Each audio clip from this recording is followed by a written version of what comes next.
My name is Chris Burno. I am the co-founder and CEO of Vroom Technology. We are a media cloud distribution platform.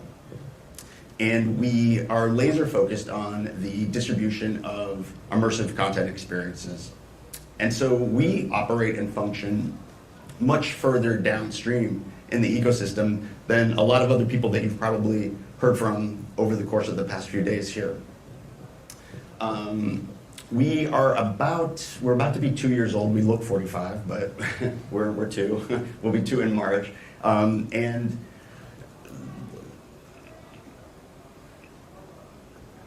I want to take you on a little bit of a journey that we have been on over the past 2 years since we got started. So if you're not familiar with startup environments, you may want to buckle your seat belt low and tight because it's been a really interesting ride. I'm going to take you back to about 2 years to 2016. And we were focused on VR content at that time, VR production. And life as a VR startup was really pretty good. If you're familiar with the hype cycle, I would self-identify as us in early 2016 as being kind of at the peak of inflated expectations. If you're not familiar with it, look it up. It'll help you with some of your business applications as well. But we had all of the right products for the time. We had all of the right analyst data behind us, and we were, I'm saying, pitch perfect because the story that was being told on the street was really that VR was where it was at and where it was going. So we felt like we were very well positioned.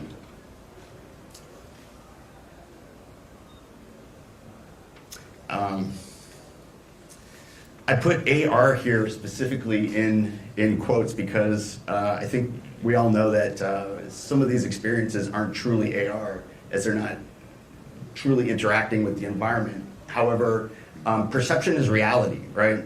Especially with the clients that we work with. So back in 2016, this is how AR was showing up on the street, and this is how, if we had clients who were interested in discussing AR, this is kind of what we had to show them, or this is what was on their mind, and that was the perceptions that they came to the table with. And it was a really hard sell. AR back in early 2016 was a very difficult sell. I'm sure nobody in here has ever worked with Snapchat filters or anything like that, so I put that up there as an example as well of how AR was being perceived on the street.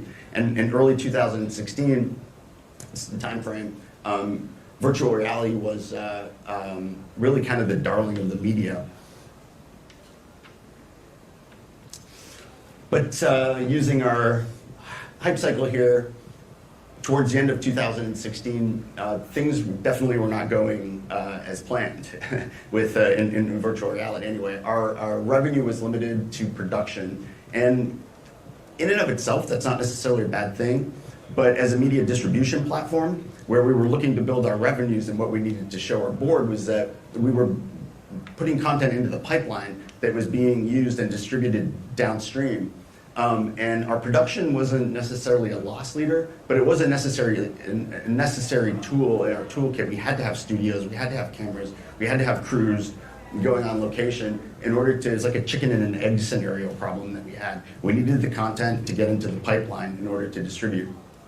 But production in and of itself was our lowest margin product. Also, back then, the VR was once and done. It was almost novel. So people would come to us and they'd be very interested in having a VR experience created for them, but that was it. And we were counting on recurring revenue. We were counting on episodes, right? So like we'd sign a master services agreement and we were hoping that it would be episode 1, episode 2, episode 3, but that wasn't happening. They were coming in kind of getting a taste of it.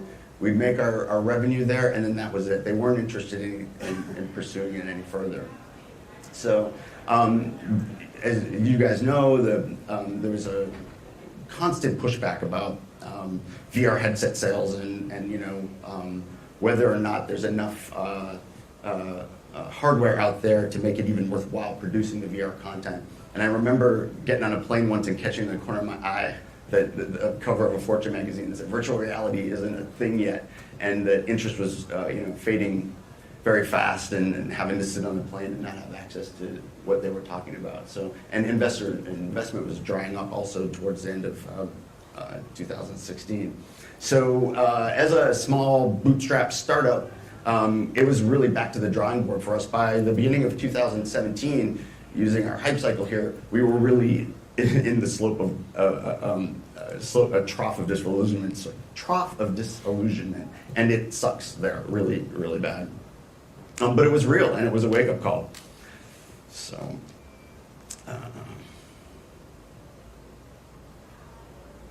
so one of the things that really turned around for us as a small startup and really made a difference and really started us getting a closer look and taking AR as something we could bring to our client base was the development or the introduction of ARKit and then AR Core by Google. So the introduction of these created an ecosystem, right, where developers could go and start to share experiences. And in our experience, that's when really magic starts to happen, because instead of working in silos and with different standards, these platforms start to create a standard where developers can start to share and connect and create better experiences collaboratively.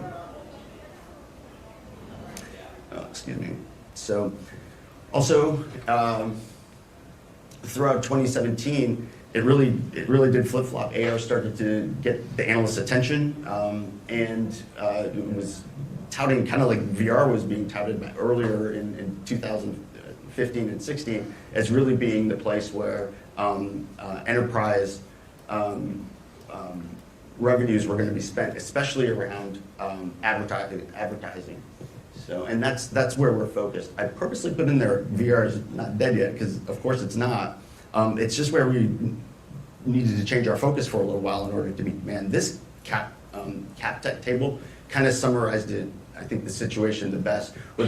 From our client's perspective, it's a matter of hardware, social ability in order to be able to share, and access to the experiences. So down the VAR column, hardware is big and clunky and ineffective, and phones were not meant to be strapped to your forehead to engage in experiences. It's social, it's closed off, it's hard to share, and it is expensive. There are price point limitations, especially in the school systems and stuff that we've been working with. Delivering VR experiences at scale into some of the classrooms that we've been working with has been cost prohibitive for some of them. So on the flip side, on the AR side, the hardware constraints go away. With the advances that have been made from the work that you guys have been doing, we can now start to deliver experiences right on the devices that people already have in their pocket. It's much more easily shared both on the social web and with the people around you, and like millions of people already have those in their. So it's the customer base is got the hardware already in their pocket. So just a little bit kind of deeper look at how the work that you guys have been doing here and the advances on the AR side have helped us. The developer platforms. A-Frame's been around for a while, but what A-Frame did for us was create an environment where we were familiar. We could actually go in and play with some of this, the AR functionality in an environment that we were familiar with. We could insert blocks and start to, in a code environment that looked and felt kind of like HTML and PHP, and so it was a comfortable environment for us to get started in. And then obviously Tango's gone now and replaced with AR Core, but those platforms came on.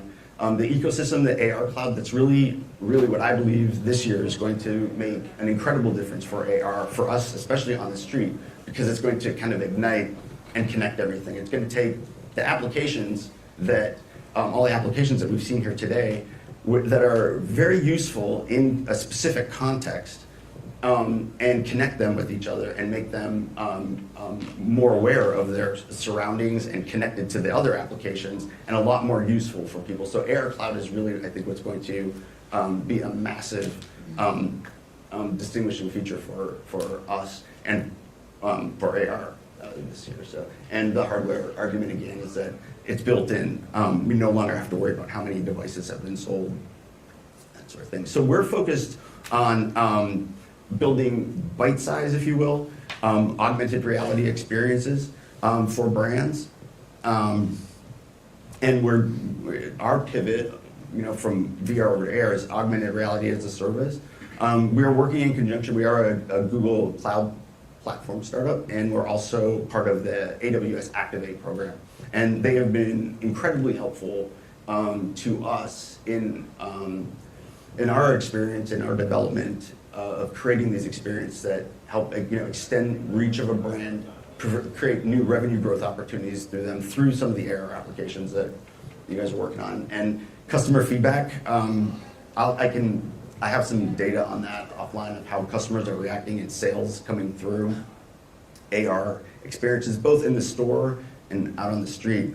We're also looking at, we're calling it a downtown scale experience. And as AR Cloud starts to connect more and more devices, this downtown experience is basically where you're going to be able to use your device and get information, whether it's a coupon code for Starbucks or a map to the closest H&M in this particular scenario. So this is how we're approaching, this is how we're taking the technology that's being developed in organizations like this and playing it out on the street. Very small, micro experiences that are no more than 10 to 15 seconds. So we're right now, ad tech is our primary focus. And I specifically said VR is not dead because it's not. We're still actively producing VR content and actively distributing VR content, but most of our VR right now is focused on the ed tech sector and in the school systems.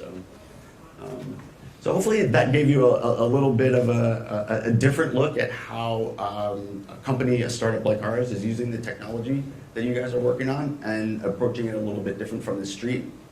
And hopefully that was good information for you. So thank you very much for your time.